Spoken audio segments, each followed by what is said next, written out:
Join me, join me. Hello, hello, good evening, good evening.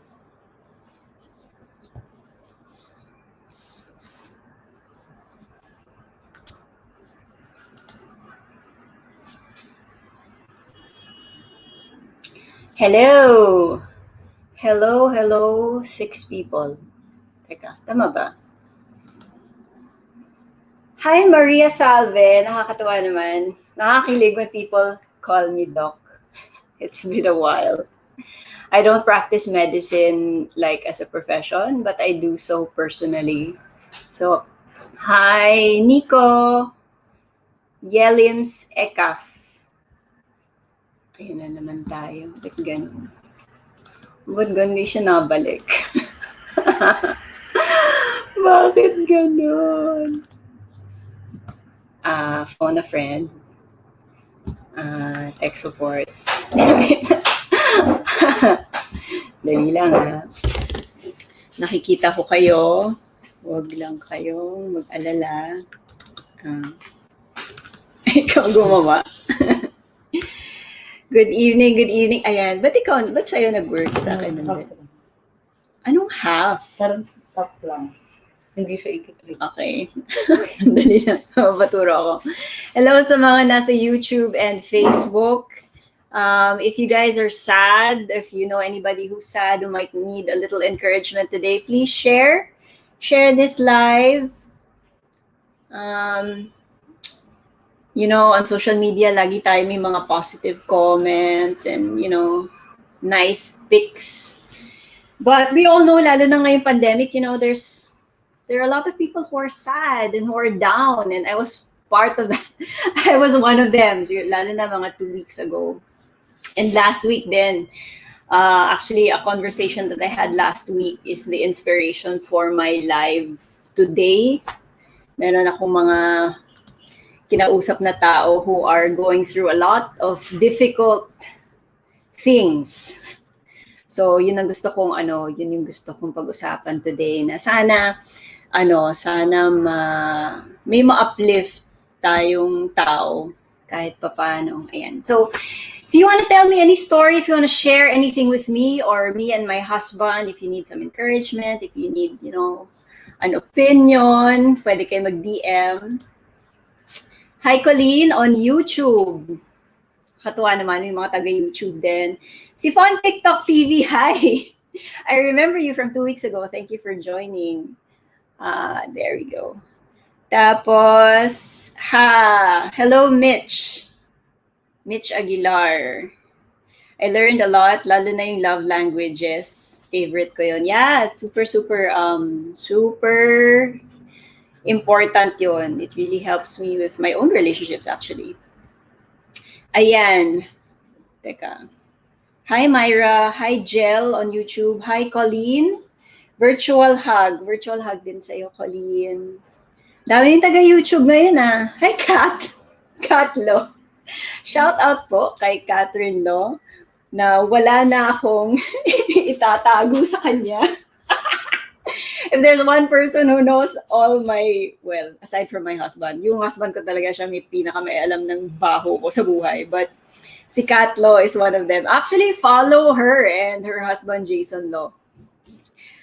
Sila, they can also give you good advice if you're looking for inspiration. Jacqueline Patrimonio, thank you. Si Mayet. Yan.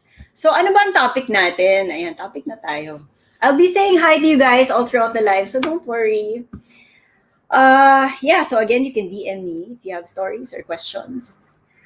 So, naalala nyo, noong 2018, si Catriona Gray, her winning answer was she talked about her work with the children in Tondo and how she was trying to find the beauty in the slums of Tondo and how she tried to and parang she ended her statement with importante ang maging grateful.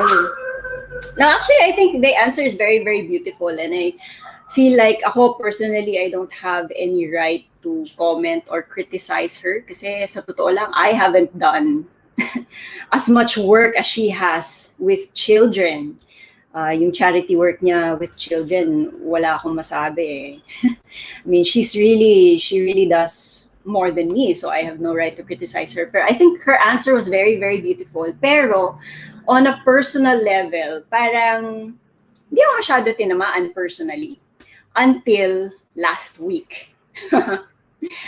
Lalo na itong line na to, last week, dito ko siya naalala when she said, it's very poor, very sad, and I've always taught myself to look for the beauty in it.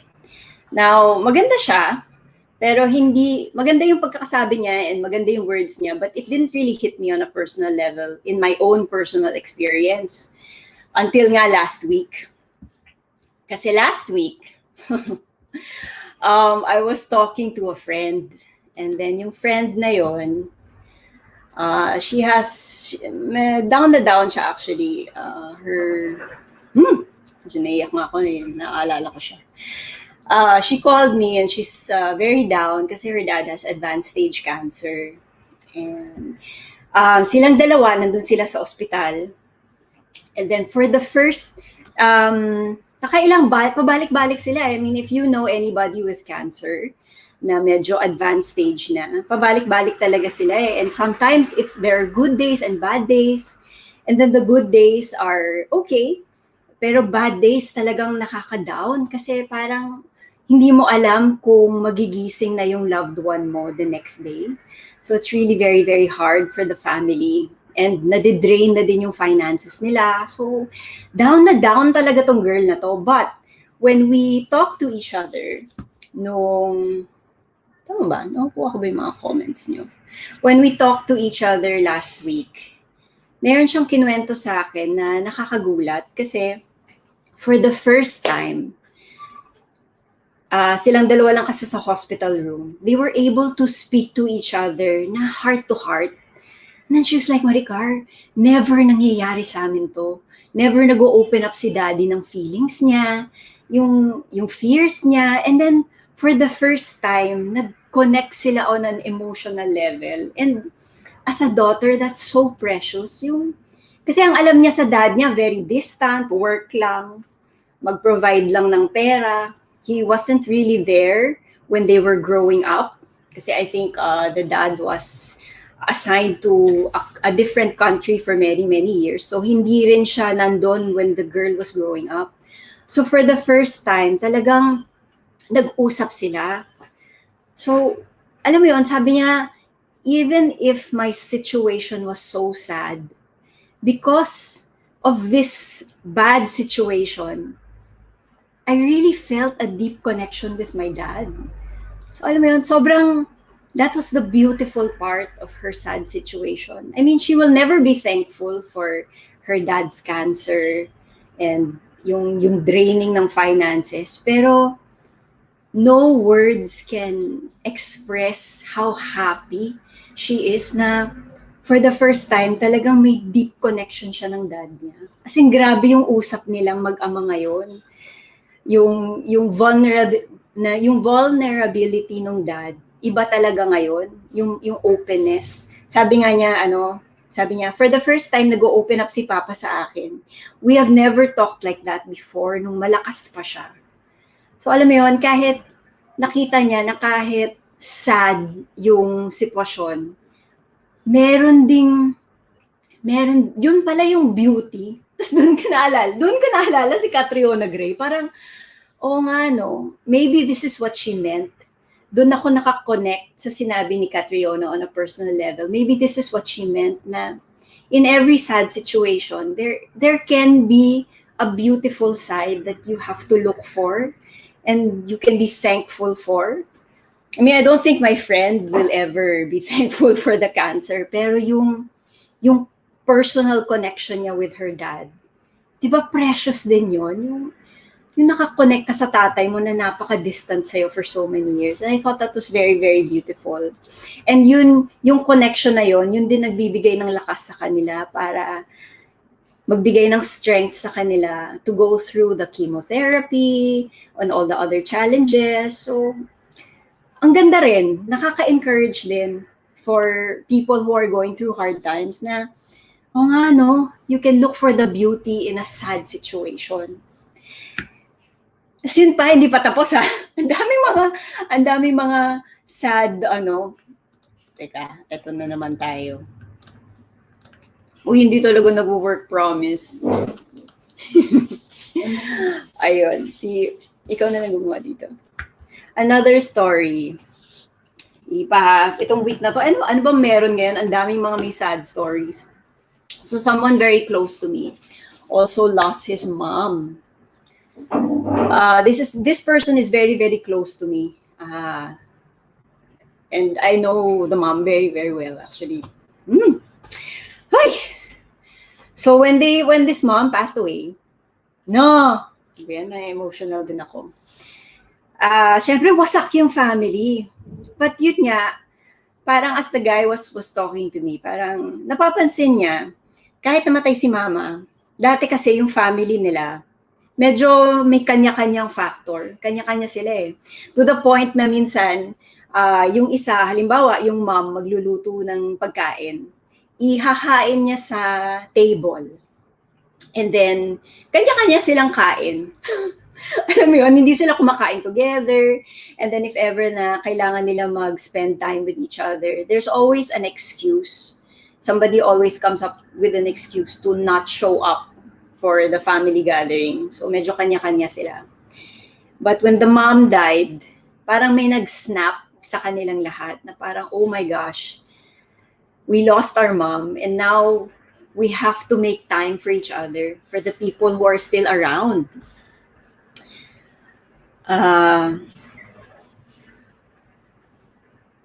Yun.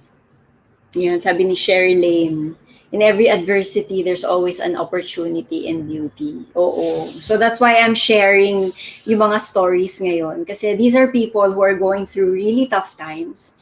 And then they were able to find the beauty in what they're going through. So yun, yung family na yun, they started, na-realize nila na parang yung mga excuses nila, pwede palang gawa ng paraan. So now they're making more time. They're really making an effort to spend time with each other. Yun talaga, kasi na-realize nila na, we don't make enough effort. Yung mga excuses namin, sabi nung guy, yung mga excuses namin, lame pala. Alam mo yun, pwede palang gawa ng paraan. And it took that sad situation to wake them up. Kaya minsan, beautiful then when we go through tragedy or hard times kasi it gives you perspective kung ano talaga yung importante sa buhay. Yun nga, silver lining. I think may song yata si Catriona. So yan, sabi ni Deposa, silver lining in sad situations. God is good and in control always. Let us remember that. Yeah. So kung may mga tao na ngayon na sad, maybe your situation will not be like super happy kaagad. Pero, you try to, baka may ibang angulo na you can be thankful for. And the last story, ako personally, for these last 2 weeks, I'm part of a project kasi, and these last 2 weeks, ang dami kong mali na I won't go into detail. Maybe in the future, I can go into detail about the mistakes I made in these last 2 weeks. Pero sobra siyang nakakahiyang mali na hindi mo akalain na, oh my God, di pala ako magaling dito. And nakakahiya yung sinasabi sa'yo to have your mistakes pointed out to you na, ito mali mo, yan. Sakit! But, and in a way, I took it very personally. Kahit sabihin mong parang, dapat hindi ka naapektuhan dyan. But, naapektuhan ako eh. Pero, once, I felt bad for like a day or two. Pero actually, nung medyo kumalma na ako, I was able to see na, the beautiful side of having so many mistakes these past 2 weeks is nabawasan yung pride ko sa sarili. I mean, honestly, guys, di ba, minsan ang yabang, hindi siya, ba't ganun? Uy, alam mo, pwede bang dito ka na lang? Hindi siya kasi talaga nag-work. Sandali ha. Hi, Car, ba't nakasalamin ka? Oh my God. Sorry. Wait, naano yung aking... Sige.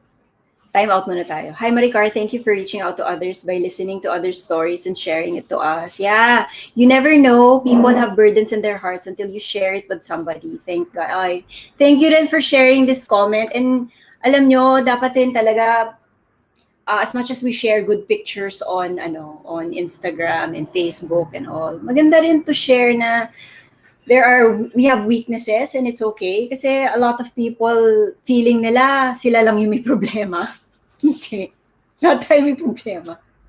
So as I was saying yon, parang nung na-point out yung weaknesses ko, nabawasan din yung pride ko sa sarili. Kasi for me, pride is not just yabang, yung arroganting, big personality na, ang galing-galing ko. There's pride. Some people have pride na, alam mo yung tago, yung nakasmile siya and wala siyang sinasabi, but they're thinking na, mas magaling ako sa'yo.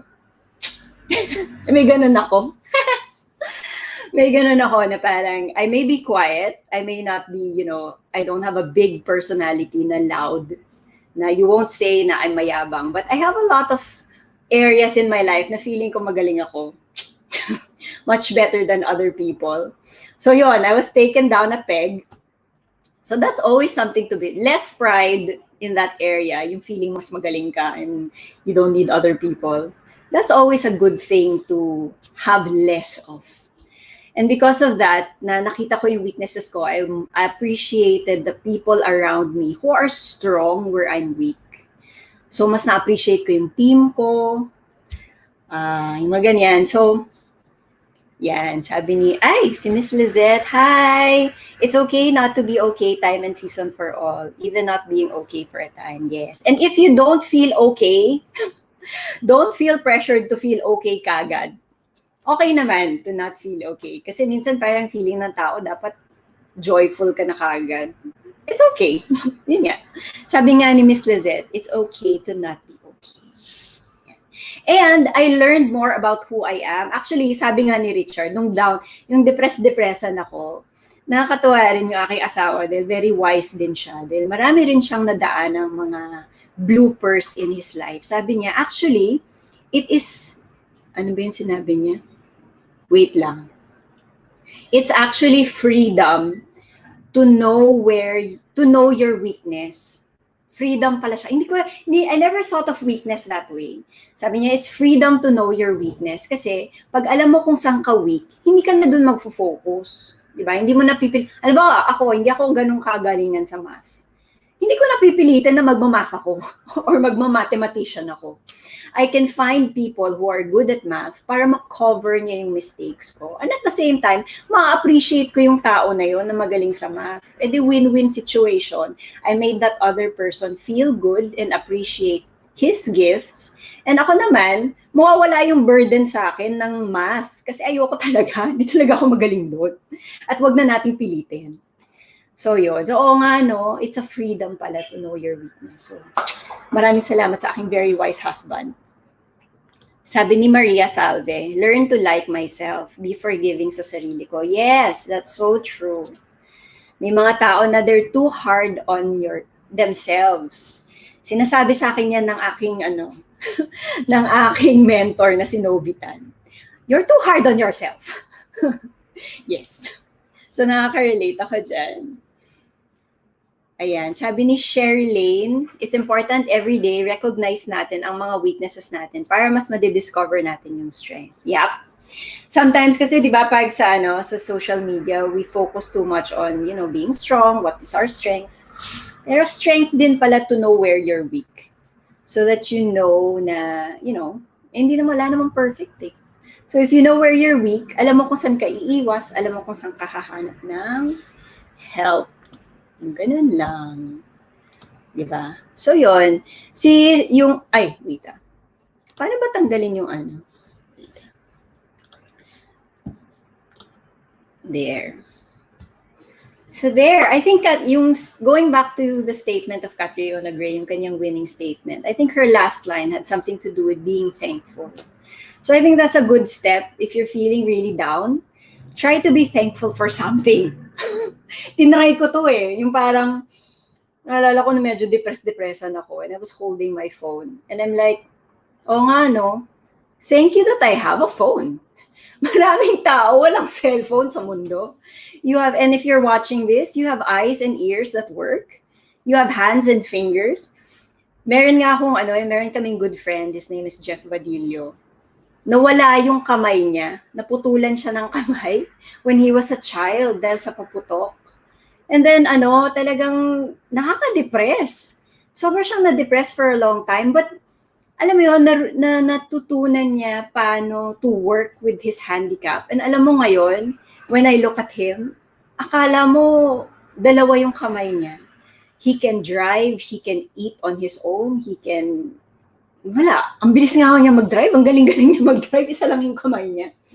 Nakakatuwa. And, yun, parang, minsan, pag depressed-depressan ako, I remember Jeff. Kasi parang, ako nga, 2 hands ko. I have 2 hands that work. What am I sad about again? Alam mo yun, sometimes you have to be thankful about the small things first bago ka. And then maybe by being thankful for the small things, then ma-uplift ka konti. Your problem won't be solved agad, but at least, alam mo yun, hindi ka magiging sobrang down. Kasi pag sobrang down ka, mas lalo kang hindi makakaisip na solusyon. And then today, as a final word, medyo final word, I don't know if you guys saw this girl. She's medyo trending ngayon sa Facebook eh. Yung nanalo sa American Idol. Sadness is also emotion. Yeah, it is. It's an emotion. Ayan. Wait. Dali. Yon, this girl, her name is Nightbird. You can find her on Facebook, just type Nightbird. Siya yung medyo trending ngayon. A girl who has cancer. I think she has cancer even until now. Pero sumali siya sa, hindi to American Idol eh. Parang America's Got Talent. And then, nakuha niya yung golden buzzer. So parang, I think, she nag-advance siya to the finals or something. And then, ang ganda-ganda talaga ng story niya kasi kahit may cancer siya, ang positive ng aura niya if you watched her video. And then, syempre, there's a lot of information going around online about her. And then, one of the things that she said, nung kinakwento niya yung hirap niya na dinaanan having cancer and all, sabi niya, I learned a new prayer. Thank you. It's a prayer I don't mean yet, but I will repeat until I do. Alam mo, that's so real. I encourage you guys not to just follow yung mga... Siyempre, may mga people on Instagram and Facebook na very aesthetic, lovely, maganda yung pictures, maganda yung videos. Pero I encourage you to follow people na like her, yung mga may cancer, pero yung nakabangon, yung totoong dumaan sa hirap pero may bangon factor. Kasi when I saw this online, I'm like, ano nga ulit yung pinoproblema ko? Alam mo yun? Nahiya tuloy ako sa balat ko kasi parang she's fighting. And seeing her fight helps me fight also. And I love this kasi totoo eh. Kasi sometimes you don't feel like being thankful. Sa totoo. Lalo na last week nung sinasabi sa akin yung mga mali ko, hindi talaga ako thankful. But when I started with the little things, even if I didn't feel like it, thank you for my nose, thank you for my cell phone, thank you for my glasses. Sa kaka-thankful mo, yung tuloy-tuloy lang, even if you don't feel like it. Eventually parang, oo nga, no? May nag-a-uplift ng konti kahit papaano. So, yun. That's pretty much lakas ng siren, sabi ni Nico. Oo nga, malapit kasi kami sa main road. Sabi ni Mimi, Yeah, I was about to ask you si Nightbird. Very inspiring story siya. Yeah, guys, please look it up if you guys have any friends who are sad or need some inspiration. Alam mo, these things, they don't solve the problem, pero it helps us parang magbalanse lang ng emosyon para makahanap tayo ng solusyon. Wow, that rhymes. Balance your emotions so that you can find a solution. Kasi if you're too sad, parang lahat na lang ng solution, inenega mo siya, i-ekis mo siya. You'll be so down that you can't see the opportunities. So it's nice to balance yourself out by trying to see the beauty in things, beauty in your bad situation, and be thankful. Diba? Yan na naman tayo. So there, sabi ni Sherry Lane, grateful tayo for small things. God will bless us greater things. Yep, I agree.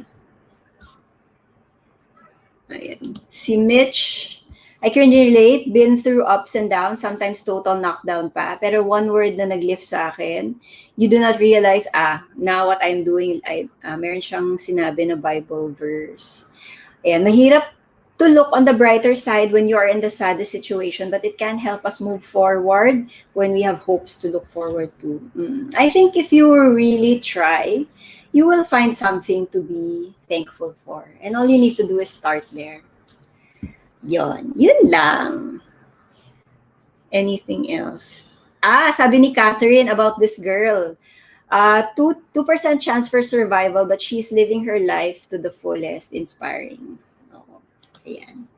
So there, that's all I have to share for you guys today. And mag-wrap up lang tayo. Teka, si Jackie, ito maganda. So trending, she gave me a realization last night. I was crying while watching her last night. Oo. Alam mo, minsan, pag makapanood ka ng mga videos na ganito, parang, ano nga ulit yung problema ko? Parang gano'n. May you guys have an inspiring week ahead. It's happy weekend sa inyo. And I'm gonna do this live mga 2 times a month. So every other Friday. So next Friday, wala tayo. But next Friday, I hope you'll join me. So keep inspired, guys. Keep inspiring others. Don't be afraid to share your mistakes and what you learned from them. Yun lang. Happy weekend!